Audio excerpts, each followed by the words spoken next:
Hey everyone, John Hendricks here for Saints News Network, coming at you with another Saints training camp recap. Day 14 inside the Superdome. A lot of crazy action to talk about. But of course, before we get to that, we want to thank Justin Burgess of VinPro for producing and sponsoring today's show. Again, if you live in the greater New Orleans region and you need help with employee benefits or health insurance, give my man Justin Burgess a call, 504-888-8038. He will get you hooked up, taken care of. Again, Justin Burgess, VinPro. We'll get your business what you need when you need. And so as we move on to Saints training camp, practice number 14 inside the Superdome, look, we had our first skirmish of practice. We saw some crazy catches. We saw some interceptions. We saw a whole bunch of things. And look, practice did get cut short. Landon Young, we'll start there, got hurt at the end of practice. Look, it was an awkward play. They were doing, basically simulating end of game, 40 seconds left. Had to move the length of the field. Well, not necessarily the field, but more like the 45 of the defense. They had to get it into the end zone. Second play, or actually really, I think it's the first play, because the first one was due to was stopped because of a false start when Winston was under center. Lynn Bowden Jr. jumped early, but the actual first play they ran is when Landon Young got hurt, went down. Didn't look good. I'll tell you that. He was down for a few minutes. He didn't end up getting carted off. He didn't, just to clarify that, but he ended up getting back to his feet, walking. Dennis Allen saying originally it's an MCL sprain.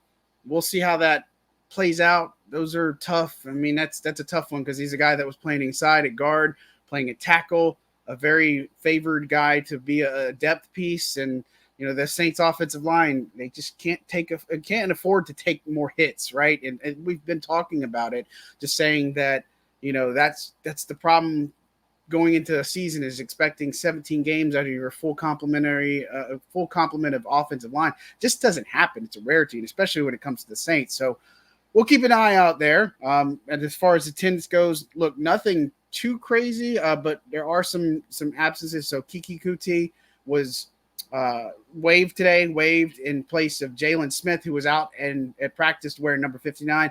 Not expected to play this weekend unless it's an emergency situation, but joining the team, too new really to kind of grasp things. But he was out at practice. Look, I interested to see what happens there with him.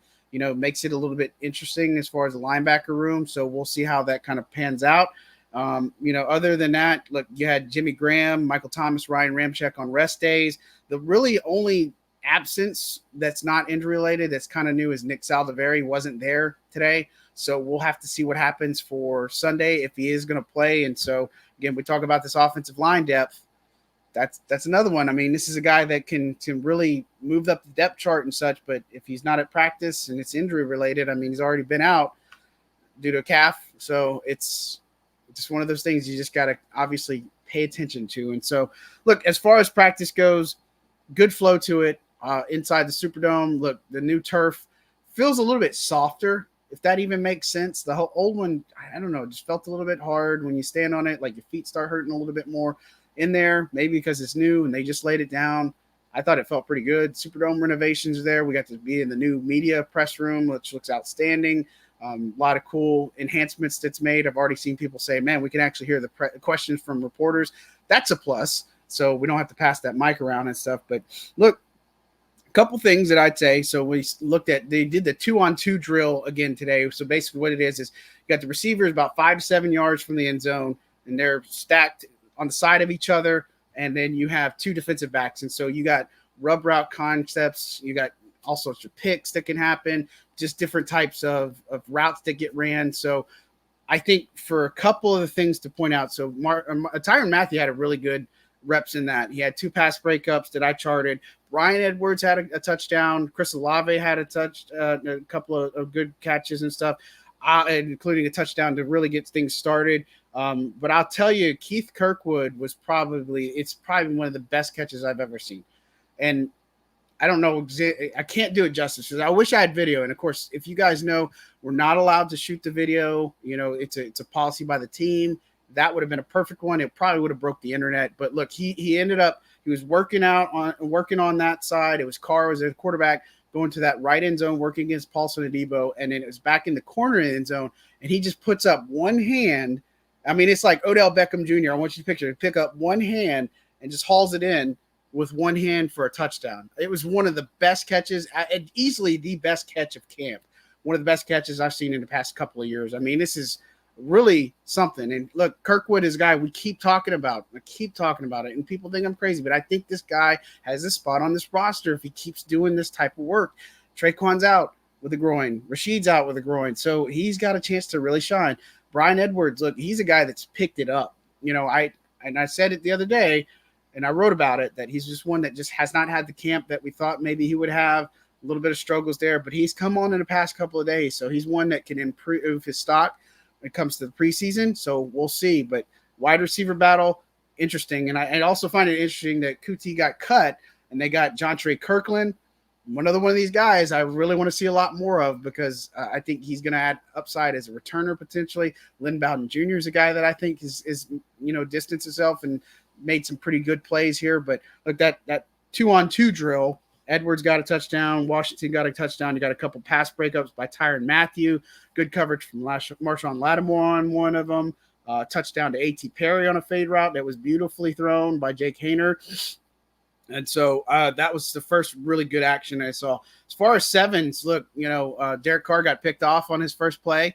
He was going, so give it some insight. So basically, and this is the charting, good luck trying to just do all that. But like all the details are on saints.media on my recap or notes and observations. So be sure to check that out. But they do red zone 7-on-7s. So they did the 15-yard line, 9-yard line, 6-yard line, 4-yard line, and 2-yard line, and then went back to the 15 for Carr. So his first pick, 15-yard line for 15 yards out, tried right end zone for for Juwan Johnson. Marshawn Lattimore makes a great play on the ball, picks it off right there. One of the best. He's having an outstanding, excellent training camp. I don't need to see anything else more from Marshawn Lattimore. And of course, one of the other things that I'll point out, if you haven't read that piece that I put out regarding Mickey Loomis and Dennis Allen appearing on Sirius XM and talking about Lattimore, look, he's easily had the best training camp probably since he's been here. And so, look, he's really adapting and learning from Joe Woods, Marcus Robertson, making a better player. And that's a scary thought, to have a really healthy and focused Marshawn Lattimore, who can easily be one of the top corners in this league, elite type talent. So really good to see from there. Chris Olave, we keep talking about him every single day, made a really good catch in the back of the end zone. His guy is just, I don't want to say he's unguardable, but, it's just that, and that's not fair because people have guarded against him, but he is just such a polished route runner, and some of the things that he just does, that chemistry with Carr, we saw it in team where it was a free play. Brian Brisset jumped off sides, free play, 44-yard touchdown. Carr put a bullet, perfect dime into the end zone for Olave. Great throw, perfect catch, perfect hook up with Alontae Taylor in coverage. I mean, these are the things you just love to see. At this point, the chemistry between Carr and Olave is better than anything I think with any other receiver, skill player, better than Juwan Johnson, better than Michael Thomas. And so we'll see if this keeps on, right? Because got the Chiefs coming to town. They're going to play their starters some, at least through the first quarter. The Saints are going to play their starters. Dennis Allen saying, until I see enough from Derek Carr, he's going to play. And so I think they're going to be smart with it. One drive. Again, you see one drive with the touchdown. I think I've seen enough. Maybe max of 14, 15 plays, maybe 2 drives at most. That sounds about right. But look, that was a big highlight from sevens with the red zone looks. And look, I'll give Jameis Winston some love too, because it's deservedly so. He did a good job working the middle as far as, just extending a play.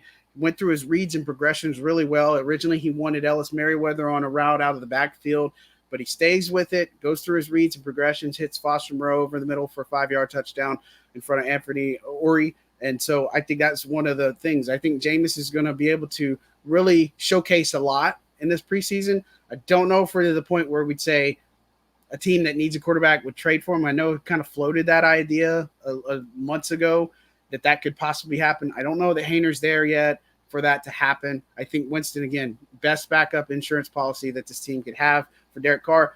So we'll see what happens there. And then Haener hit a couple touchdowns one to Merriweather, and then a really nice one to A.T. Perry. So I really think Perry's coming along a lot more, kind of off and on in minicamp, OTAs, and started training camp. But I think he's learning and adapting well. And I definitely think it's a lot to do with Cody Burns and just playing with a lot of confidence too. Just getting some teaching from some of these other veterans in the room really helped out a lot. But we kind of mentioned the big play to Olave, but let's talk about the dust up or the fight, because that's probably going to take center stage. So Cayman team, just a few plays before that Olave touchdown. And so what ended up happening, it was between Nathan Shepard and Eric McCoy at first. And so Shepard's rushing quarterback and rushing from the interior, and he gets McCoy's helmet comes off. And so that's what ensued and started this whole thing.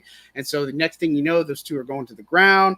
Carl Granderson jumps in. Trevor Penning jumps in. It's kind of like a little pile up, a little bit of a brawl. McCoy and Shepard got sent to the sidelines. Dennis Allen, after that team drill when Olave scored, pulled everybody in the middle and basically addressed it, saying, look, if you want this, treat this as a boxing ring, a boxing matchup, we'll train like boxers and you can just run for the whole rest of the practice and such. So I thought that was a good moment to get a handle on this thing. And look, I think we might see some more dust ups next week when you play joint practices with the Chargers, because you're not your teammate. So I'm surprised it took 14 days for us to have this. We've seen like spats and intensity wrapped up, increase and such, and then we've seen some minor stuff after the whistle. But this is the first full on like skirmish / fight, quote unquote, that we've seen. So it's going to happen. These two guys going at it, competing, and fights, stuff like that's just going to happen. You're going to feel a certain type of way. But Olave, the Keith Kirkwood play, that was easily your two best plays of the day.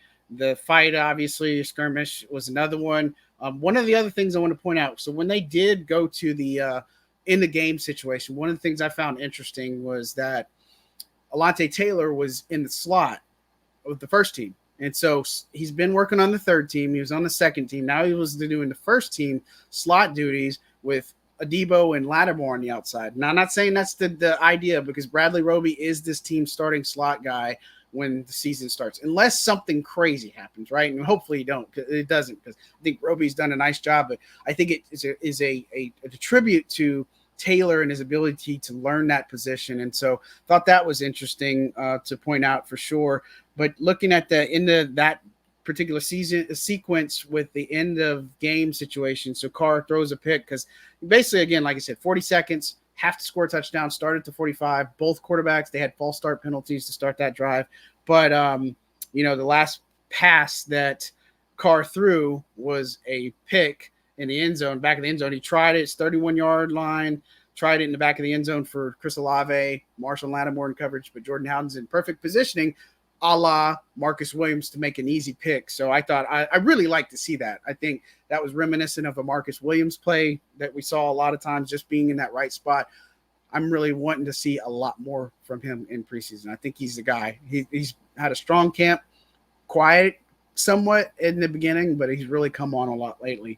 And then, the last play when Landon Young went down, Jameis threw a pick.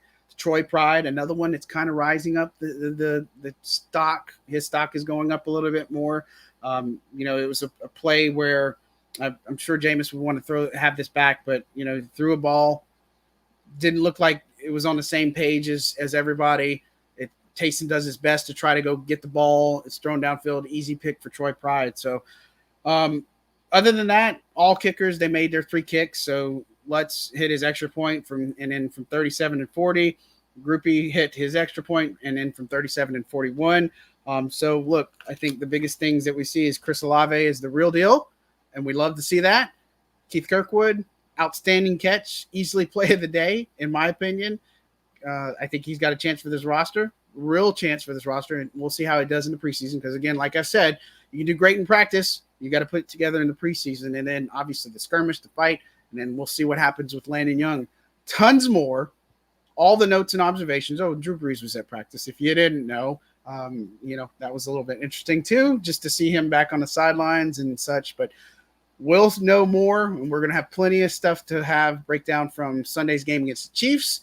We'll get some stuff in advance, kind of just to prep you on what we're looking for, who we're looking at, all the things that we want to see. But that's going to do it for today's recap of Saints training camp. As always, we really do appreciate the support. And look, if you're going to the game or if you're going to a sporting event in general, be sure to hop on SeatGeek, use my code HENDRIX to get $20 off of your first order.